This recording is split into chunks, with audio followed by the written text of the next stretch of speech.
선녀와 내기한 며느리, 장기판 하나로 뒤집힌 팔자. 이 이야기는 옛 이야기 가운데 하나인 신령과의 내기를 한 젊은이의 이야기에서 영감을 얻어 제작되었습니다.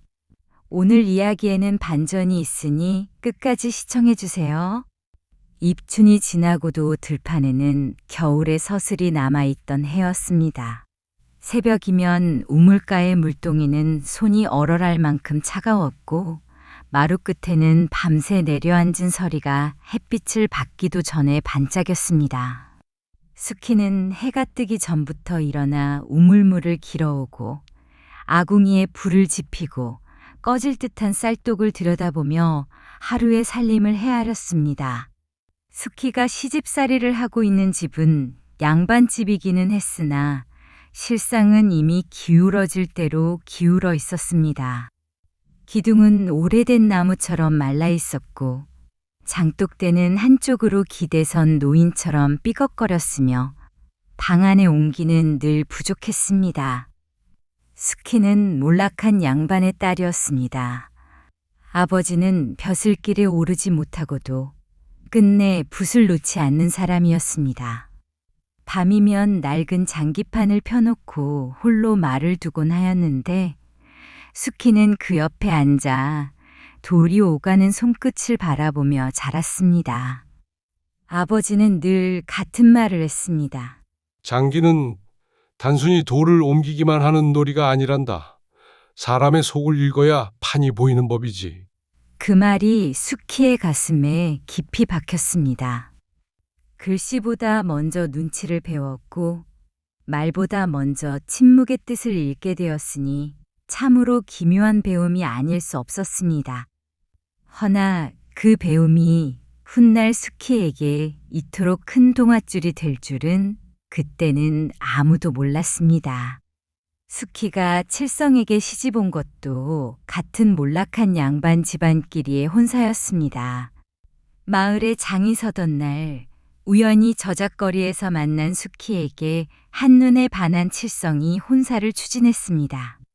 칠성은 마치 우연히 선녀를 마주치게 된 것만 같은 기분이었습니다. 양가 모두 여의치 않은 형편이었지만 칠성은 수키에게 과거의 급제에 꼭 함께 부귀를 누릴 수 있도록 해주겠다고 약속했습니다. 그리고 수키는 그 약속을 믿었습니다. 칠성과 수키의 혼례가 치러지던 날, 수키의 시어머니 춘자는 새색시 순이를 위아래로 훑어보더니 한숨을 쉬듯 말했습니다. 우리 집안이 겨우 이런 며느리를 들여야 할 만큼 무너졌다니. 그 한마디에 수키는 앞으로 있을 자신의 시집살이가 결코 쉽지만은 않을 것임을 예감했습니다. 수키의 호된 시집살이는 수키가 칠성의 집에 들어선 지 얼마 되지 않아 시작되었습니다. 춘자는 수키를 며느리라기보다는 계집종처럼 생각했습니다. 수키는 새벽이면 제일 먼저 일어나 우물에서 물을 길어와야 했고 낮이면 부엌과 마당을 번갈아 쓸어야 했고 해가 저물면 남은 장작을 모아와야 했습니다. 겨울이면 손끝이 터져 피가 배어나와도 춘자는 못 본 척했습니다. 한 번은 눈이 사납게 내리던 날이었습니다. 아주 사나운 날씨였음에도 춘자는 수키를 산비탈로 올려보냈습니다. 마른 솔가지 한 짐을 해오라는 것이었습니다. 산길은 미끄러웠고 바람은 칼끝처럼 매서웠습니다. 수키의 눈에서 자기도 모르게 찔끔 눈물이 흘렀습니다. 수키는 지게끈이 어깨를 파고드는 통증을 참으며 비탈을 올랐습니다. 허리가 꺾일 듯 아팠으나 빈손으로 돌아갈 수는 없었습니다. 매서운 바람보다도 시어머니의 목소리가 더 무서웠기 때문입니다. 그렇게 해가 지고 옷자락이 눈과 흙먼지로 잔뜩 얼룩진 채 돌아온 수키를 보며 춘자는 오히려 솔가지를 많이 주워오지 못했다며 혀를 찼습니다. 수키는 무어라 대꾸하지 못하고 서러움을 속으로만 삼켰습니다.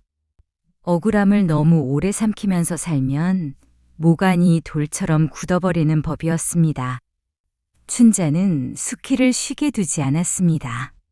아침에는 장독을 열어 장맛을 보라시켰고, 낮에는 배를 짜게 했으며, 밤에는 칠성의 도포와 속저고리를 기우게 했습니다.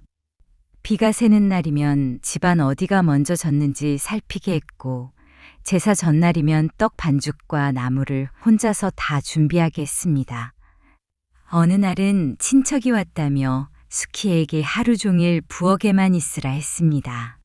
그 친척에게 내어놓은 상이라 해봐야 보리밥 한 그릇, 무청국 한 그릇, 말린 나물 몇 접시가 전부였습니다. 찢어지게 가난한 집안에서 기름진 손님상을 올릴 수 있을 리가 없었기 때문입니다. 그러나 춘자는 그 초라한 상조차 수키 탓을 했습니다. 네가 손이 느려 상이 초라하구나. 네 손이 야무지다고 해서 너를 며느리로 들였는데 아주 실망스럽구나.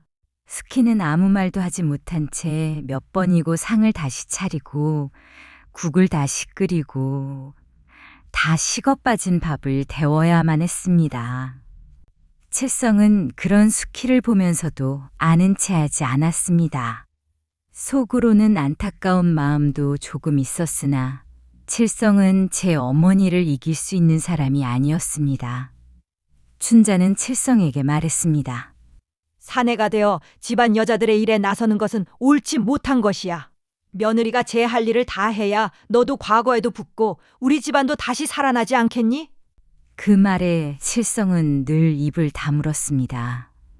수키는 칠성의 그 우유부단함을 원망했습니다. 칠성은 늘 서책을 붙들고 있었으나 마당에 흙 한 번 밟는 것조차 두려워하는 겁이 많은 남자였습니다. 벼슬길에 대한 꿈은 컸으나 그만큼의 배포가 있는 남자가 아니라는 것을 수키는 알았습니다. 어느 해 초여름, 비가 많이 내리던 날이었습니다. 칠성이 또 과거 시험에 낙방하여 터덜터덜 집으로 돌아온 날이었습니다. 젖은 도포자락은 축 늘어졌고 얼굴에는 상심이 가득했습니다. 춘자는 마루 끝에 서서 아들을 붙잡고는 한참이나 타박을 놓았습니다. 네가 우리 집안을 살릴 유일한 희망인데 어째서 아직도 좋은 소식이 없는 것이야? 칠성은 고개만 푹 숙일 뿐 아무 대답도 하지 않았습니다. 그 모습을 지켜보던 수키도 고개를 푹 숙였습니다. 이대로는 제 시집살이도 끝이 나지 않을 터였고 지긋지긋한 가난도 영원할 것만 같았습니다. 다음 날 오후, 수키는 여느 때와 같이 뒷산으로 나무를 캐러 올라갔습니다. 집안의 쌀은 다 떨어져 가고 있었고 산나물이라도 더해 저녁을 차려야 했습니다. 수키는 비탈길을 오르며 산나물을 열심히 찾았습니다. 그렇게 한참을 비탈길을 올랐습니다. 그러다가 문득 수키는 발걸음을 멈췄습니다. 산나물을 찾는 데에 너무도 열중한 나머지 자신도 모르는 새에 너무도 깊은 골짜기까지 들어와 있었던 것입니다. 수키는 묘한 기운을 느껴 고개를 들었습니다. 먼 발치에 오랫동안 버려져 있었던 듯한 신당 하나가 있었습니다.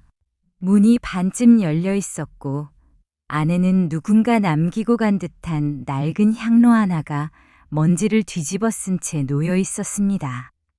수키는 그 앞에 조심스레 무릎을 꿇었습니다. 수키는 길게 숨을 들이쉬고 낮은 목소리로 말했습니다. 부디 우리 집안을 좀 살려주세요. 제 남편이 과거에 붙게 해주신다면 결코 은혜를 잊지 않겠습니다. 수키의 말이 끝나자마자 상쾌한 바람이 신당 안을 훑고 지나갔습니다. 먼지가 가늘게 일어났고 낡은 신당 안은 순식간에 궁궐처럼 화려하게 바뀌어 있었습니다. 어딘가에서 낮고 묵직한 목소리가 들려왔습니다.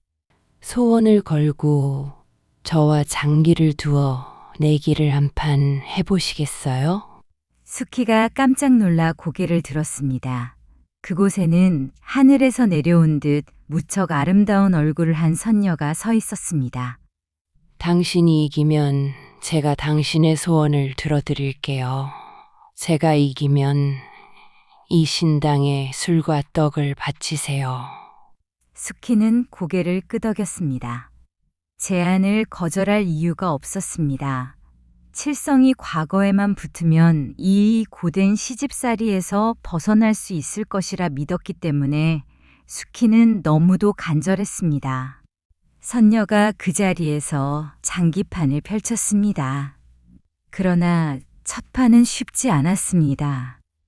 선녀의 수는 사람의 속내보다도 깊고도 알기 어려웠습니다. 영리한 수키는 아버지에게서 배운 것을 떠올리며 수를 읽어갔습니다. 돌 하나를 막고 돌 하나를 빼고 길을 비우고 다시 막았습니다. 허나 상대의 수가 한 수 위였습니다. 수키는 결국 첫 판을 지고야 말았습니다. 그리하여 수키는 산을 내려와 조심스레 술 한 병과 떡 한 접시를 마련했습니다. 쌀이 부족했으므로 떡은 보릿가루와 쌀가루를 반쯤 섞어 만들었습니다. 술도 좋은 술이 아니었습니다. 마을 장사치에게 어렵사리 얻은 탁주였습니다. 허나 수키는 그것을 대충 바치지 않았습니다. 접시에 떡을 가지런히 놓고 술잔을 닫고 향로 앞에 엎드려 정성껏 올렸습니다. 제가 경솔했습니다. 약속을 지키러 왔어요.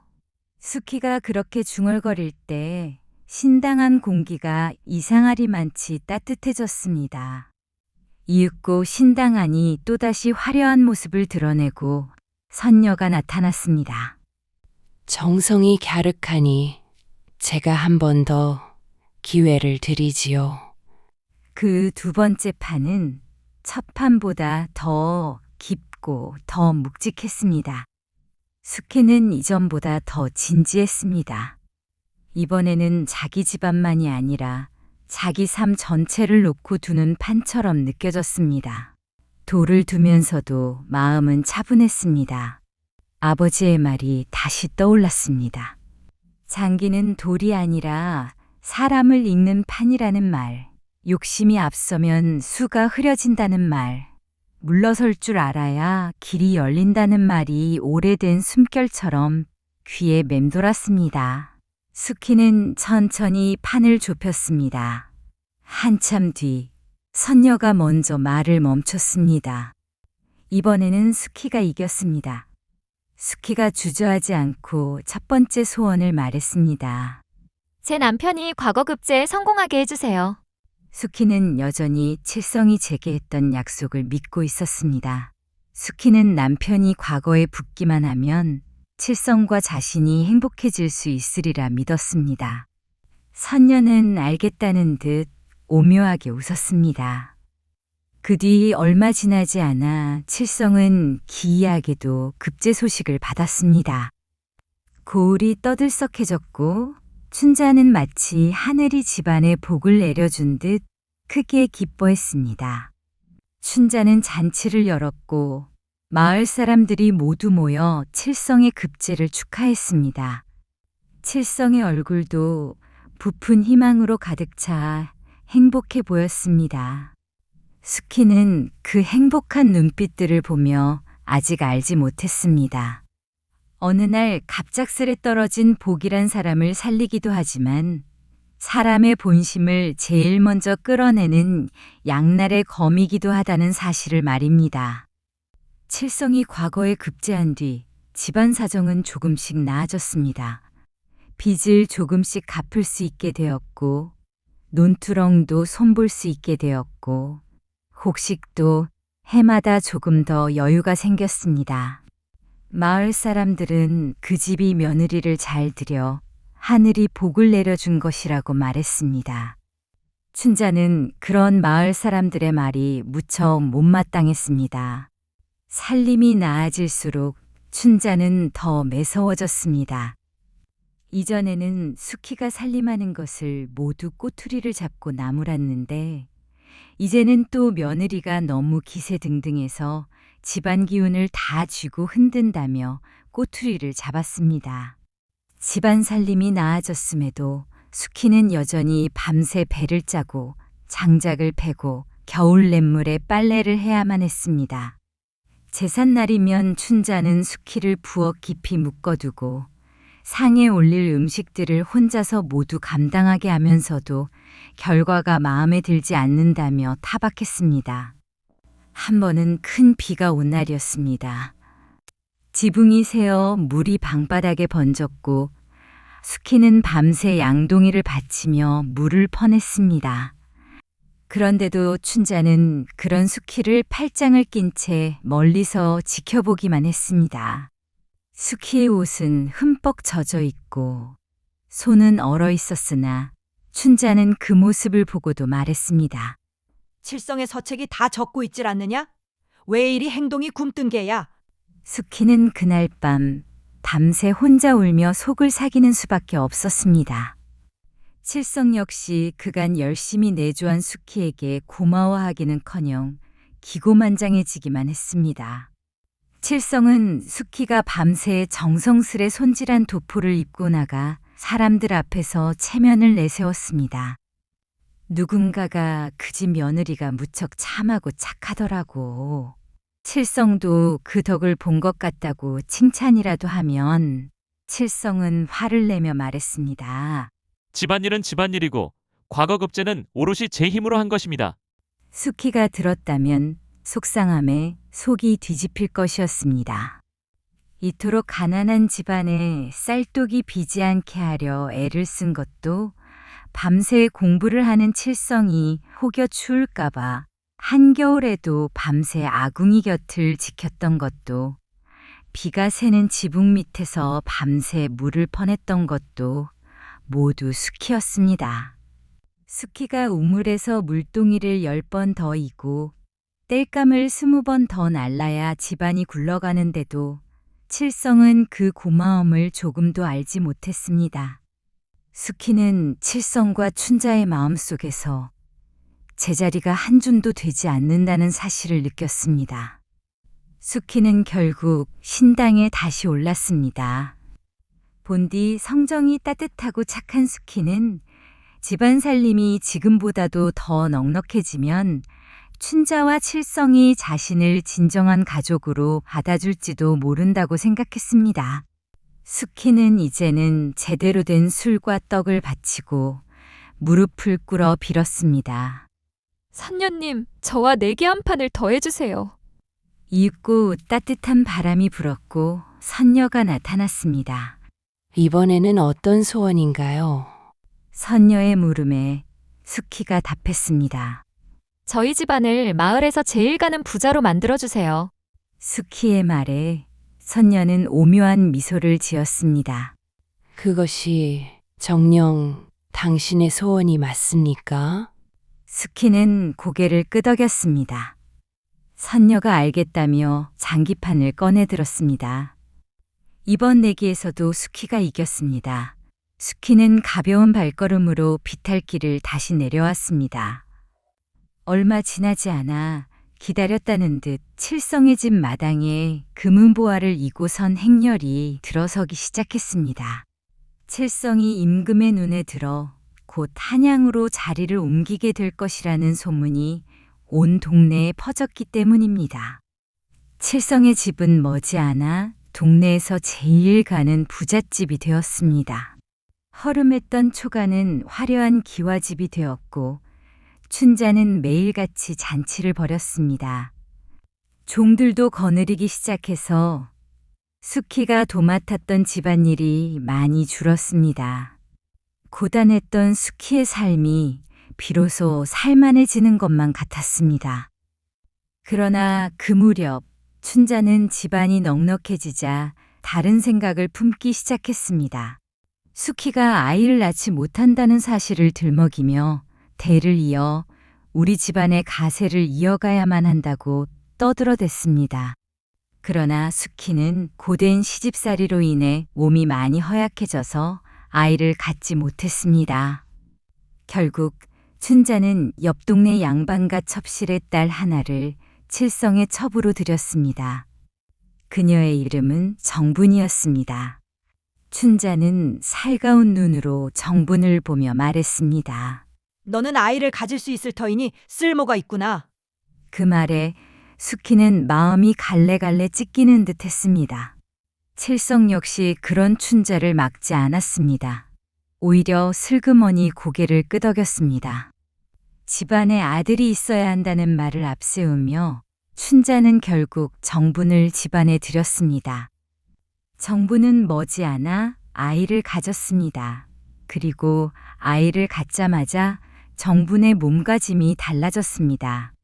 그 몸가짐은 얻어걸린 권세에 취한 사람이 흔히 보이는 오만함에 가까웠습니다.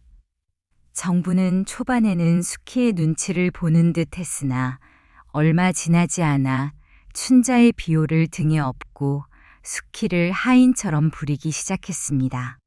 물 좀 떠다 주시겠어요? 아궁이 불을 다시 지펴주세요. 몸이 차가우면 안 돼서요. 제 옷을 조금 더 부드럽게 다뤄주시겠어요? 아이가 잘못될 수도 있잖아요. 정부는 뱃속의 아이를 핑계로 수키를 종부리듯 했습니다. 수키는 서러웠지만 모두 집안의 대를 잇기 위한 일이니 애써 참았습니다. 배가 불러오자 춘자는 정분에게 가장 좋은 안채를 내어주었고 수키에게는 그 곁에서 온갖 일을 시켰습니다. 아이를 품은 몸이 아무래도 더 귀하지 않겠니? 춘자의 말이 수키의 마음에 비수처럼 박혔습니다. 정부는 하루가 다르게 버릇이 나빠졌고 칠성은 그 모든 일을 못 본 척했습니다.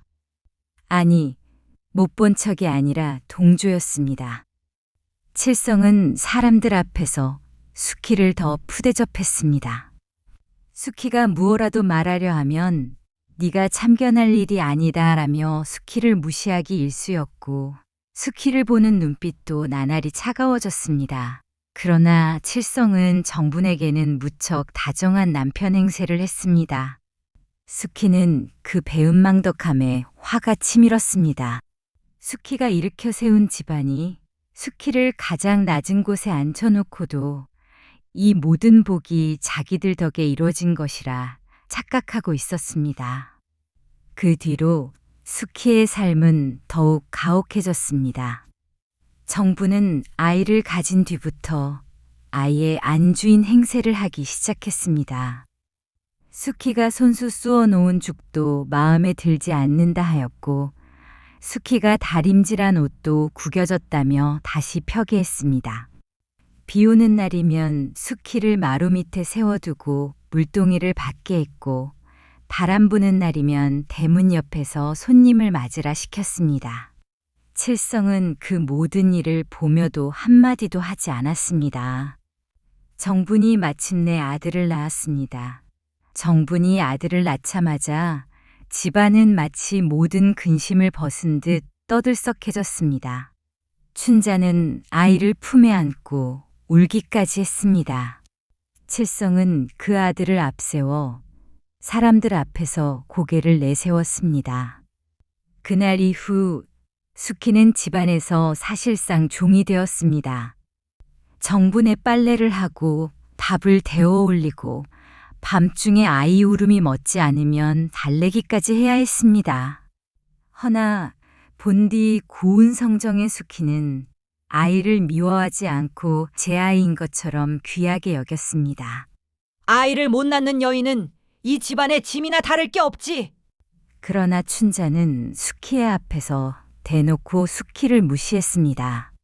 수키는 자기 몸이 짐처럼 다뤄지는 것을 느꼈습니다. 정부는 아이를 낳은 뒤로 수키를 더 함부로 대했고 칠성은 정분 편에 서서 수키를 꾸짖었습니다. 부인이 조금만 참으면 될 일이 아닙니까? 칠성의 말은 꼭 칼과도 같았습니다. 수키는 그 칼에 매일 베었습니다. 그러던 어느 날 춘자는 눈의 가시처럼 거슬리는 수키를 완전히 집안에서 치워버릴 작정을 했습니다. 춘자는 곧바로 마을에 이상한 소문을 내었습니다. 수키가 저작거리를 오가며 다른 남자와 정을 통하고 있다는 소문이었습니다. 그 남자의 정체는 삼보였습니다. 삼보는 보부상으로 본디 이 마을에서 나고 자란 사내였으나 이 마을에는 작은 초가 한 칸만 둔 채로 전국의 장터를 오가며 소금과 배를 나르고 포목과 약재를 실어다 파는 사내였습니다. 삼보는 넉살이 좋고 성격이 좋아 마을 사람들은 삼보가 장에 찾아오는 날이면 줄을 서서 삼보의 물건을 사곤 했습니다. 하루는 그런 삼보가 마을을 지나다가 수키에게 길을 물었는데 수키가 친절하게 대답해주는 모습을 춘자가 우연히 목격하고는 마을에 헛소문을 퍼뜨리기 시작한 것이었습니다. 춘자는 곧장 수키를 불러 세웠습니다. 이제는 네가 하다하다 다른 남자와 정을 통하는구나. 어찌 우리 집안에 이토록 불미스러운 일을 만들 수가 있는 게야? 수키는 너무도 억울했습니다. 어머니, 제발 저를 좀 믿어주세요. 저는 정말 그런 적이 없어요. 그저 그자가 길을 물어보기에 답했을 뿐이에요. 수키는 도와달라는 듯 곁에 서 있는 칠성을 바라보았습니다. 그러나 칠성의 표정은 춘자만큼이나 차가웠습니다. 사실 칠성은 수키를 의심한다기보다는 마음속 깊은 곳에서 불안했습니다. 자신 역시 저작거리에서 우연히 만난 수키가 너무도 어여뻐 첫눈에 반했었기 때문입니다. 그러나 칠성은 그런 자신의 속마음을 내비출 줄도 수키를 두둔할 줄도 모르는 바보 같은 사내였습니다. 수키는 또다시 침묵하기만 하는 칠성을 보며 결국 긴 세월 묻어두었던 분노가 터져나오고 말았습니다. 서방님, 행복하게 해주겠다고 제게 약조하시지 않으셨습니까? 그런데 저한테 어떻게 이러실 수가 있어요? 수키가 울며 소리를 질렀습니다. 그간 눌려왔던 서러움이 터져나오는 목소리는 지나가던 이들조차도 덩달아 눈물 짓게 할 법했습니다. 수키는 애써 눈물을 참으며 말했습니다. 어머니, 서방님, 제게 사과할 기회를 드리겠습니다. 사과하지 않으시면 저도 더 이상 가만히 있지 않겠어요. 수키의 말에 춘자는 코웃음을 치며 화를 낼 뿐이었습니다. 어디 감히 지아비 앞에서 큰 소리를 내는 게야? 당장 이 집에서 나가거라! 그렇게 비가 억수같이 내리던 밤, 수키는 초라한 차림으로 보따리 하나만을 손에 쥔 채로 쫓겨나고야 말았습니다. 수키는 내리는 비를 맞으며 한참을 울었습니다. 이윽고 수키는 차가운 눈빛으로 주먹을 꼭 움켜쥐었습니다. 마음속에서 무언가 완전히 끊어지는 소리가 들렸습니다. 수키는 자신의 복으로 칠성과 춘자, 정분이 누리고 있는 모든 것을 다시 빼앗아 오기로 다짐했습니다. 다음 날 아침 밤을 꼬박 샌 수키는 다시 산자락으로 올라갔습니다. 신당은 전보다 더 쓸쓸했습니다. 수키는 이전처럼 술과 떡을 바친 다음 그 앞에 앉아 한참이나 울면서 숨을 몰아쉬었습니다. 이윽고 고개를 들고 말했습니다. 선녀님, 저와 제발 내기 한 판을 더 해주세요. 따뜻한 바람이 불고 선녀가 등장했습니다. 이번에는 무슨 소원이신가요? 수키가 울먹이며 답했습니다. 남편을 바꿔주세요. 제 삶에서 지금의 남편이 처음부터 없었던 것처럼요. 제 가치를 알아보는 따뜻한 사람과 함께 살고 싶습니다. 그 말은 단순히 좋은 사내를 구하고 싶다는 뜻이 아니었습니다. 자기가 밤새 지킨 아궁이 곁을 헛것으로 여기지 않는 사람, 손에 묻은 고생을 고생이라 알아보는 사람, 자신의 눈물과 침묵까지도 사랑으로 대하는 일을 달라는 뜻이었습니다. 수키는 이제 자신을 알아보는 사내와 자기 몫의 삶을 살고 싶었습니다. 선녀는 낮고 깊은 목소리로 응답했습니다. 이게 마지막 판이 될 거예요. 선녀가 장기판을 펼쳤습니다. 이번 판은 맨 처음 판보다도 긴장감이 감돌았습니다. 수키는 장기를 두며 지난 세월을 하나씩 돌아봤습니다. 얼어붙은 우물가, 뜨거운 아궁이, 제사상 앞에서 혼이 나던 밤, 자신을 비웃는 정분의 얼굴, 끝내 입을 다물던 칠성의 매정한 얼굴, 그리고 자신을 늘 쏘아보는 춘자의 차가운 시선까지 모두 판 위에 올려져 있는 듯 했습니다. 수키는 마지막 수를 두었습니다. 그리고 이겼습니다. 그 순간 신당 밖에서 바람이 한번 세차게 일었습니다. 그 바람은 오랫동안 닫혀있던 문을 한꺼번에 밀어젖히는 듯한 바람이었습니다. 거센 바람에 수키는 눈을 뜨지 못했습니다. 그리고 바람이 멈춘 후 수키가 눈을 떴을 때 선녀는 이미 사라지고 없었습니다. 수키가 산을 내려오는 길은 이상하리만치 고요했습니다. 마을 어귀에 이르렀을 때 짐을 맨 사내 하나가 초입에 서 있었습니다. 삼보였습니다. 삼보는 마을의 초입을 계속해서 기웃거리면서 누군가를 기다리고 있는 듯 했습니다. 삼보는 산을 내려오는 수키를 보자마자 반갑게 인사하며 곧장 다가왔습니다. 그리고서는 아주 자연스러운 목소리로 말했습니다. 부인, 드디어 내려오는군요. 날이 저물고 있어 한참을 걱정했소. 어찌 나간다는 말도 없이 나갔소? 걱정이 되어 여기서 한참을 기다렸소. 수키는 그런 삼보의 말에 놀라지 않았습니다. 오히려 아주 오래 기다렸던 목소리를 듣고 있는 듯 자연스럽고 마음이 편안했습니다. 수키는 이것이 선녀의 뜻임을 알아챘습니다. 수키가 웃는 얼굴로 답했습니다. 잠시 마시러 나왔다가 오래 걸렸어요. 삼보는 수키의 말에 웃으며 손을 내밀었습니다. 곧 날이 저물 것 같으니 어서 갑시다. 수키는 천천히 고개를 끄덕였습니다. 그날부터 수키는 삼보의 집에 자리를 잡았습니다. 초가 한 칸과 작은 밭, 그리고 장터에서 번 돈으로 소박하게 꾸리는 살림이 전부였습니다. 그러나 수키는 마치 처음부터 오랫동안 삼보와 함께했던 것처럼 이상하게도 이 모든 것이 자연스럽고 편안했습니다. 삼보와 함께하는 집에는 이전에는 수키가 누릴 수 없었던 것들이 있었습니다. 서로의 수고를 알아보는 다정한 눈빛, 말을 아끼되 마음은 숨기지 않는 따뜻한 정이 있었습니다. 삼보는 수키가 밥을 지으면 정성을 들인 맛이 난다며 좋아했고, 수키가 빨래를 넣으면 손이 틀까 걱정하며 손을 따뜻하게 잡아주었습니다. 수키는 처음에는 그런 다정함이 낯설어 어색해했지만 점점 그 따뜻한 말 속에서 살아갈 힘을 얻었습니다. 삼보는 수키에게 일을 전부 떠맡기지 않았고 스스로 장에 나가고 짐을 나르고 밭을 갈았습니다.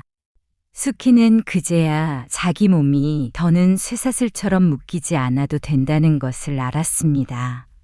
삼보가 다른 지역에 물건을 팔러 가야 하는 날이면 수키는 일주일, 길게는 한 달을 혼자 있어야 하기도 했지만 더 이상 외롭지 않았습니다. 두터운 믿음이 있었기 때문입니다. 세월이 흐르자 수키와 삼보 사이에는 아이들이 여러 생겼습니다. 아들 둘에 딸 셋이 태어났고 아이들은 아주 건강하게 자랐습니다. 수키는 밤이 되면 아이들을 안고선 아리따운 선님과 신묘한 내기로 운명을 바꾼 이야기를 들려주었습니다. 넉넉하지는 않은 삶이었으나 더 이상 가난이 수키를 짓누르지 않았습니다. 가족들과 함께 견디는 가난은 수키에게 더는 괴로운 일이 아니었습니다. 몇 해가 지나고 삼보는 특유의 넉살 좋은 성격으로 청나라 상인들과의 무역에서 주도권을 잡아 청나라의 돈까지 벌어들이며 떼돈을 벌기 시작했습니다. 그렇게 삼보와 수키의 집은 나흘에서 가장 부유한 상인의 집으로 불리기 시작했습니다. 그러나 삼보와 수키는 경거망동하지 않았습니다. 예전과 다를 것 없이 삼보는 자신의 일을 열심히 하며 수키를 다정하게 돌보았고, 수키는 집안을 잘 다스리며 아이들을 훌륭하게 길렀습니다. 서로의 손이 닿는 곳마다, 마음이 닿는 곳마다 웃음이 피어났습니다. 한편 칠성의 집안도 가혹하게도 뒤바뀐 운명을 마주해야 했습니다. 수키가 본 뒤 그 집안에 없었던 사람인 것처럼 모든 운명이 바뀌었습니다. 칠성과 춘자가 누렸던 모든 부귀영화는 하룻밤 꿈이었던 것처럼 수키가 마지막 내기를 하던 그 밤 모두 사라지고 말았습니다. 칠성의 집에 불러온 모든 복은 수키가 만들어낸 것이었기에 칠성과 춘자는 당연히 이전의 황폐한 삶을 벗어나지 못하고 있었습니다. 초라한 초가집은 다 무너져 갔고 부엌에서는 연기가 피어오를 일이 없었습니다. 곳간에는 황량한 바람만 드나들었습니다. 그리고 칠성은 수키가 아니라 정분에게 장가를 들었습니다. 정분은 아이를 품은 채 춘자와 사사건건 부딪히며 힘겹게 시집살이를 해야만 했고, 칠성은 서책만을 붙들며 그런 정분을 외면했습니다. 이제 부엌에서 몰래 숨죽여 눈물을 흘리는 것은 수키가 아니라 정분이었습니다. 다만 칠성은 때때로 자신의 잔뜩 구겨진 도포자락을 만지작거리며 이상한 기분에 사로잡혔습니다. 마치 아주 소중한 것을 잃은 것만 같은 기분이었으나 그 정체를 알 수는 없었습니다. 어느 해 봄이었습니다.